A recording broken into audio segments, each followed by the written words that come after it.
Now, fiscal policy has many problems, and one of these is what's called the crowding out effect.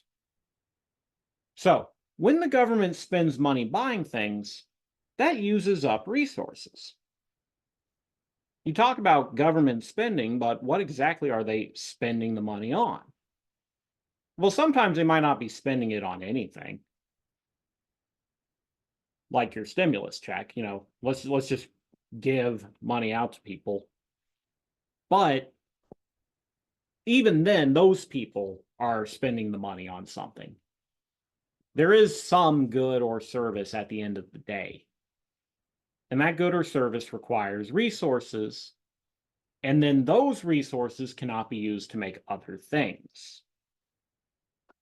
And so this is going to reduce the spending multiplier. The whole premise of a recession in the Keynesian framework is that there are slack resources. There's people out of jobs who want a job and just can't find one. There's machines that are laying dormant in the factories that could be used to make goods. There's land that's laying fallow.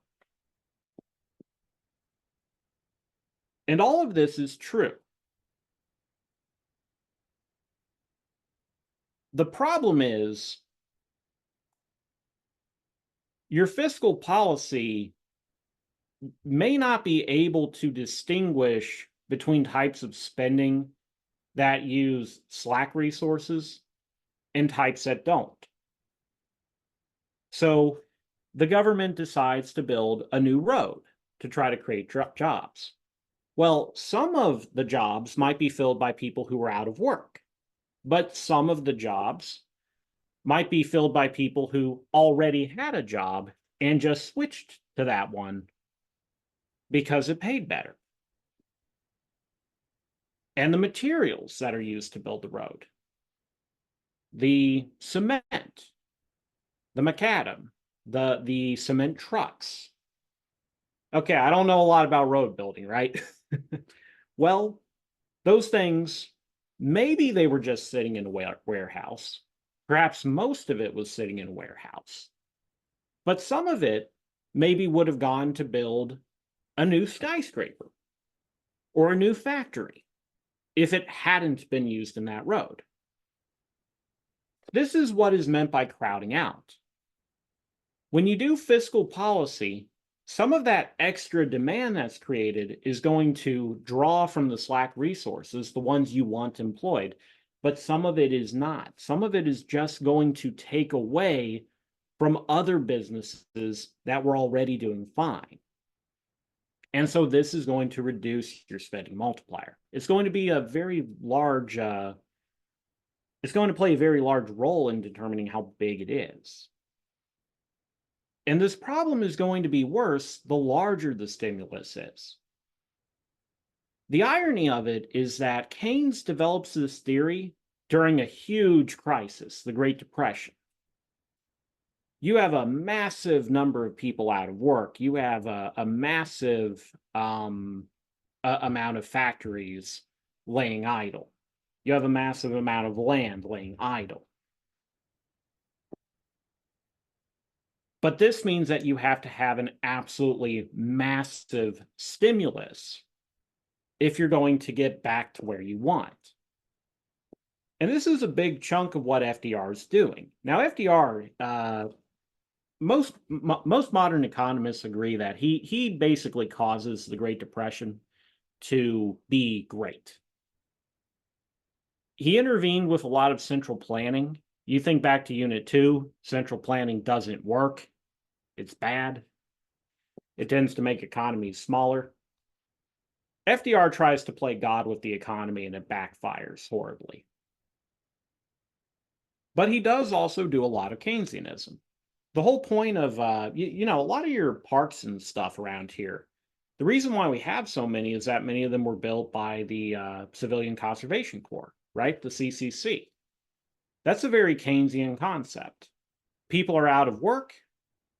Well, let's just go give them bullshit jobs.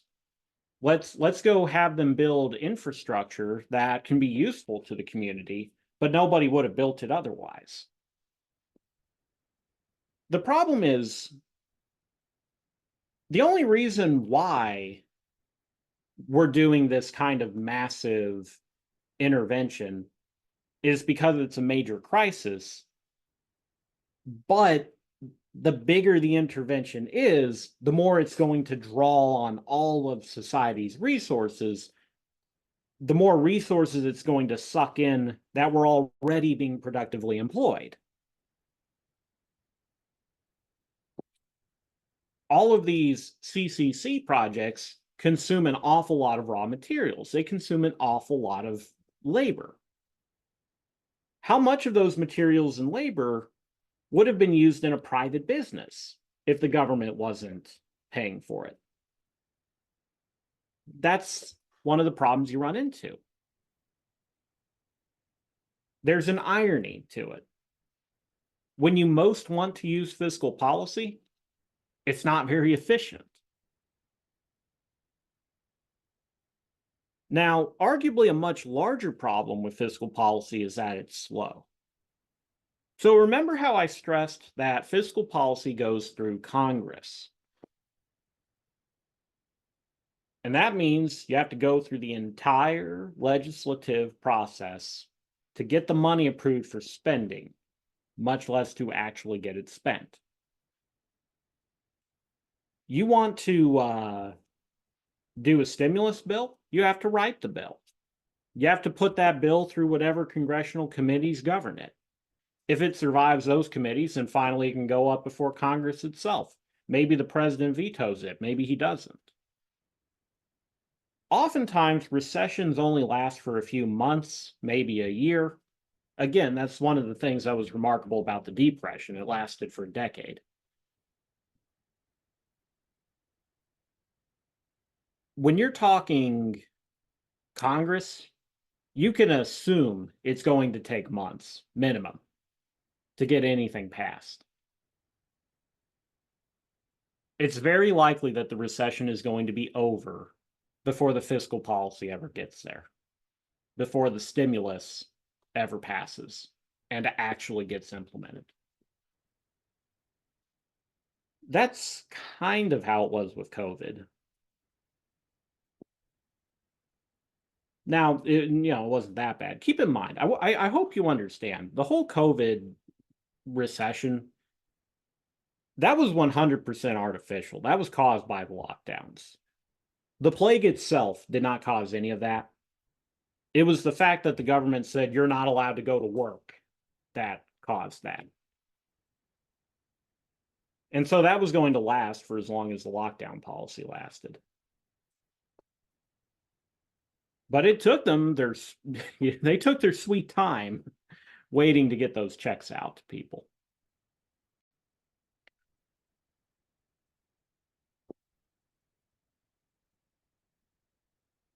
If you think about it too, if the fiscal policy takes too long and the recession ends, then you would end up getting your expansionary policy while the economy is expanding. You would ironically end up doing the same thing as the common sense solution, just because it took you too long, right? It'd be like the fireman showing up, 2 hours after the house is burned down. It'd be like the fireman showing up a year after the house is burned down and you've rebuilt the house. And they just start spraying, fire hoses all over it. They're shattering windows. They're drenching your, electronics and your carpets with water. You want them to go away. They're making it worse. That's the problem you run into with, legislatures. Now, one way that we can deal with slowness is through what's called automatic stabilizers. Spending that automatically goes up if the economy goes down, and vice versa. And do we have any of these? Thankfully, yes. Unemployment insurance works very well for that. If you have a recession, if your economy is shrinking, people are losing their jobs. What do people do when they lose their jobs? they go on welfare, which usually means get unemployment insurance. Then their spending level goes up because now they have unemployment insurance. It's like expansionary policy that kicks in as soon as you need it, and it's awesome. We don't have many programs like that in the United States, but economists have promoted other, possible schemes. One particular idea is having a tax policy. Say you write a law that says if 2 quarters go by and the country is in recession by this much, then you automatically give a tax credit to everybody. Would not have to go through Congress. Instead, what Congress does is Congress would specify a rule saying, if we're officially in a recession, boom, just start printing the checks right now. Now, another huge problem, not just with fiscal policy, but also monetary too, is shocks to the long run aggregate supply. So far, I've only talked about the aggregate demand and the short run aggregate supply moving around. And in Keynes's model, these two go in pairs, right? The aggregate demand moves, and then the short run aggregate supply moves in the opposite direction to get you back to the long run. Well, what happens if the long run moves? Well, if the long run aggregate supply shifts, then the short run aggregate supply will also shift with it.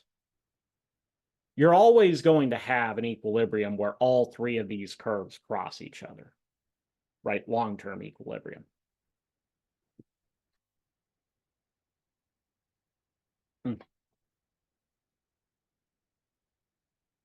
And in the end, you just can't manipulate your way out of a long-run shock. The long-run aggregate supply is determined by the productive capabilities of your country. How many resources do you have? What technology do you have? What are the skills of your people? What kind of regulatory environment do you have? Government policies can go into that. Like, do you have a lot of price controls? Do you have a lot of taxes? Do you have functional courts? Do you have the rule of law, or is it like a crime-ridden wasteland? These are the things that determine how much a country grows in the long term. Screwing around with the money supply doesn't change it, because in the end, the money's going to circulate. The neutrality of money takes over. But suppose that you get a massive negative shock, and the government either misinterprets what happened, they think it's a demand shock, or they realize it's a supply shock, and they just don't care. Well, in this scenario, you see we have long-run supply falling dramatically. Our initial equilibrium is pretty nice. We have nice low inflation. We have a nice high rate of growth. But then, boom, something horrible happens. Like, say, some bullshit war breaks out in the Middle East. Israel gets into it with all their neighbors, and all the Muslim countries decide to stop selling us oil. So now we have to buy more expensive oil from other countries. That's a real world scenario. It was called the 6-Day War and the OPEC embargo, and it made life miserable for people in the 1970s. You could also use COVID again. I just feel like COVID's getting really old at this point. Well, the long run supply has fallen. And now your government says, crap, I'm not, Congressman Campbell, am not going to get reelected if I don't do something about all these unemployed people and all this inflation, right? We move from A to B. Well, what do? They took economics in college. They slept through most of it, but they remembered. Keynes said we need to do expansionary fiscal policy. Well, suppose they implement some expansionary fiscal policy. They start up the money printers. They start writing checks to everyone. They start building more roads. and they raise the aggregate demand dramatically. Now, um, what the government is hoping is that, they started at A, and somehow they're going to move this thing around. They're going to move this curve around and somehow get back to B, or get from B back to A. But you see how, like, that's not going to work. You can't move the aggregate demand and get back to A, because the new intersection is with the long run aggregate supply. And instead, what's the new short-term equilibrium? Well, after they do that stimulus, the new short-term equilibrium is going to be all the way up here at C. When the long-run aggregate supply moved, it took the short-run aggregate supply with it. The oil isn't magically cheaper just because the government's spending more money. And so most of that extra spending gets translated into very, very high inflation, while very little of that extra spending becomes extra output, because it's plain harder for the country to make output with the new situation. And in the end, what'll happen? Well, aggregate demand shocks trigger short-run aggregate supply shocks. Eventually, it has to move back to here. You'll get even more inflation again. It's really awkward working this on the computer, but you see what's going on. What the government controls, they don't control the supply curves. All they can control is aggregate demand. All they can do is move that around in one direction or the other. But as they move it, the economy is sliding along this short-run aggregate supply. That old growth level, you're not going to get it back. They're stuck having to work around this long-run curve and the short-run curve. And any attempt to restore it back to the old high level of growth is going to necessarily involve a massive amount of inflation. In the 1970s, they called this stagflation, because real wages were stagnating. The economy wasn't actually growing by much, but inflation was shooting up.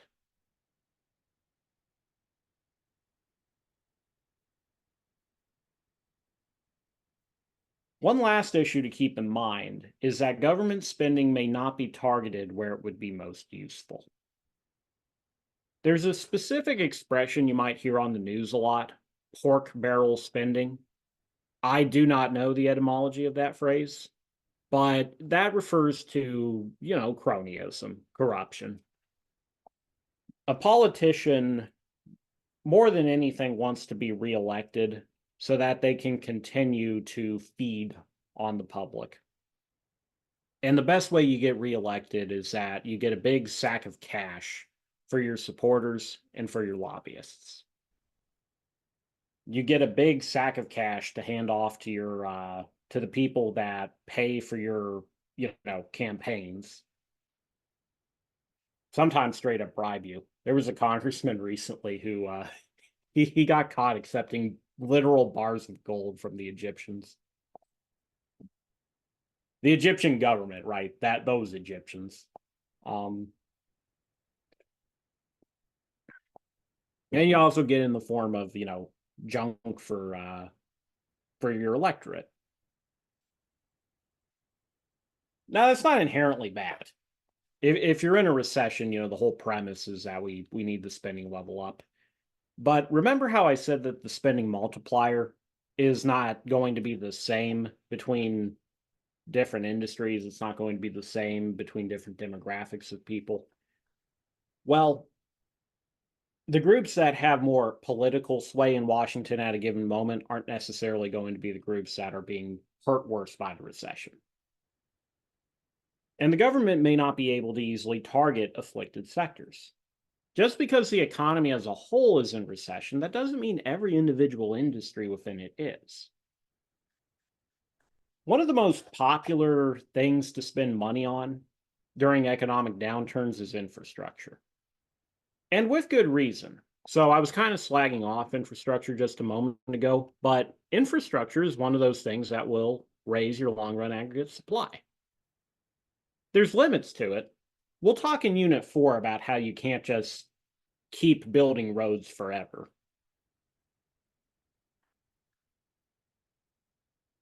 But it's very popular because infrastructure tends to benefit most people in a community. Even if it doesn't benefit them a whole lot, it still benefits them in some way. It's very visual. You can put a person's name on it, like the congressman who voted for it. But unless roads are your recessed industry, that's not necessarily going to be the best use of the money.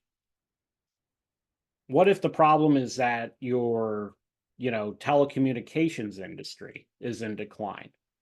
What if it's your, beauticians who are out of work? What does the government stimulus look like for beauticians? Free, makeovers for everyone in Congress? Politics ends up derailing many a stimulus bill. They end up being stuffed with useless crap because it's a reward for those groups that have the most political power. And this will also cause it to be less efficient. But when we get to Unit 4, we'll talk a little bit more there about how, political power can be measured, how certain groups have more sway than others. But overall, fiscal policy is a somewhat crappy response, pretty mediocre. It's slow, it's easily politicized, and it can crowd out productive private sector spending. But there are ways to improve it. Unemployment insurance is already a very good program that helps to make fiscal policy a little more efficient. And there have been proposals to extend that to other things like automatic tax cuts. The government can also invest in infrastructure to provide long-term benefits too. It may not have the highest spending multiplier, but it might be better from a standpoint of growing the economy over years. And if the government plans to use fiscal policy, it should run its policy counter-cyclical to the business cycle. If you're in a boom, you want to raise taxes and lower spending to do contractionary fiscal policy. Times are good, so let's take it down a notch so we can build up a war chest for when times are bad. Because when times are bad, you need to get taxes down, spending up, get people spending more money in general to help end a recession. And they call that expansionary fiscal policy. Now, in the next video, we'll be jumping over to our big alternative to fiscal policy, monetary policy. We've seen how a government can spend more or less money to manipulate the aggregate demand curve. How can they do it by focusing on the money supply instead? I'll see you in the next one.